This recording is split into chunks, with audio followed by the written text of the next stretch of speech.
जब एक युवा सपने देखता है कि वह देश के सबसे प्रतिष्ठित मंत्रालयों में इंस्पेक्टर बने, सचिवालय में अधिकारी बने या दिल्ली पुलिस में सब इंस्पेक्टर की वर्दी से शुरुआत करे, तो उसकी एक अग्नि परीक्षा होती है।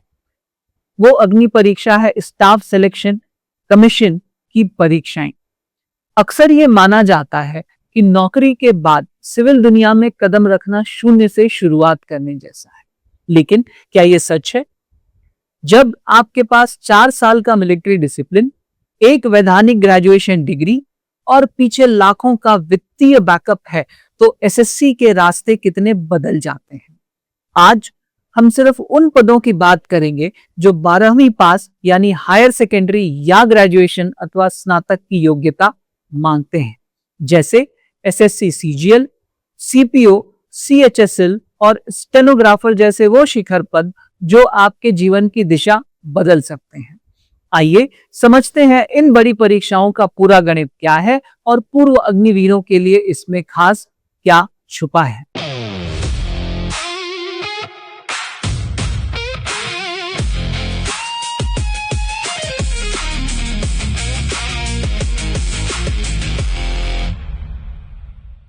नमस्कार, आप देख रहे हैं हमारा चैनल अवतरणिका और आज की चर्चा 12वीं और ग्रेजुएशन स्तर की एसएससी परीक्षाओं में पूर्व अग्निवीरों के लिए उपलब्ध अवसरों और उनके सटीक नियमों की। 12वीं और ग्रेजुएशन लेवल के मुख्य एसएससी कैडर्स। इससे पहले कि हम आगे बात शुरू करें, हमारे लिए यह जानना आवश्यक है कि 12वीं और ग्रेजुएशन लेवल के मुख्य एसएससी कैडर्स क्या है। एसएससी फ्रेमवर्क में न्यूनतम शैक्षणिक योग्यता के आधार पर इन पदों को 2 प्रमुख श्रेणियों में बांटा गया है, ग्रेड बी पद और ग्रेड सी पद।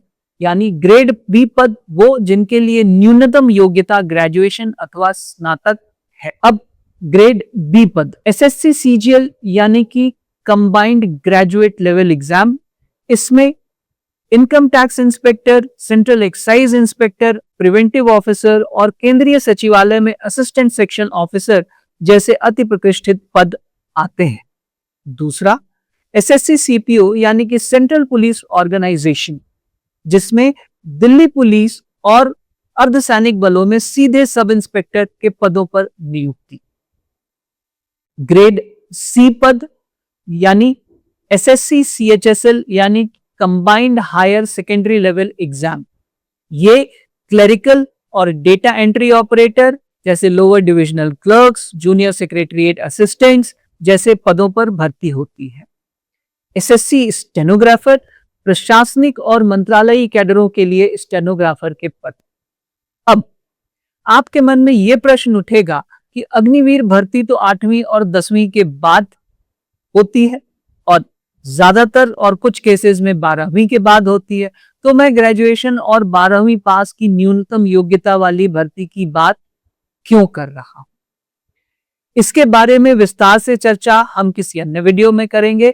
अभी आप सिर्फ इतना जान लें कि जो युवा बिना डिग्री के सेना में गए थे, वे सेवा के दौरान ही विशेष प्रावधानों के अंतर्गत इग्नू से बैचलर डिग्री यानी स्नातक की डिग्री पूरी कर सकते हैं और 10वीं पास छात्र एनआईओएस के माध्यम से 12वीं का पास सर्टिफिकेट हासिल कर सकते हैं। मतलब 4 सालों में पैसों के अलावा क्वालिफिकेशन भी, बोले तो डबल फायदा। अब जब आप दुनिया से अपना हक लेने के लिए खड़े होते हैं, तो शायद आपके मन में यह सवाल आएगा कि क्या इसमें हमें कुछ प्रेफरेंस मिलेगी, कोई आरक्षण, आयु सीमा में किसी प्रकार की कोई छूट? तो उत्तर है हाँ और ना। देखते हैं कैसे। आपको केवल और केवल दिल्ली पुलिस में 20% आरक्षण का लाभ मिलेगा। बाकी सभी में आप ओपन कंपटीशन के माध्यम से प्रवेश के हकदार होंगे। लेकिन इस पूरे कंपटीशन में आपके पास एक ऐसा अचूक ब्रह्मास्त्र है जो दूसरे अभ्यर्थियों के पास नहीं है। वो है 18 से 20 लाख रुपए की आपकी बचत निधि। मैंने अपने अनुभव में, जो मेरा वर्षों का अनुभव है, मैंने अपने अनुभव में बहुत से ऐसे होनहार छात्र देखे हैं जो अकूत प्रतिभा होने के बावजूद सिर्फ इसलिए अपने सपने पूरे नहीं कर पाए क्योंकि वो आर्थिक रूप से मजबूर थे। एक छात्र जब संघर्ष कर रहा होता है तो वो सिर्फ परीक्षा और पढ़ाई से नहीं हारता, वो अक्सर हारता है अपनी मजबूरियों से, अपनों के तंज से, लोगों की बेरुखी से।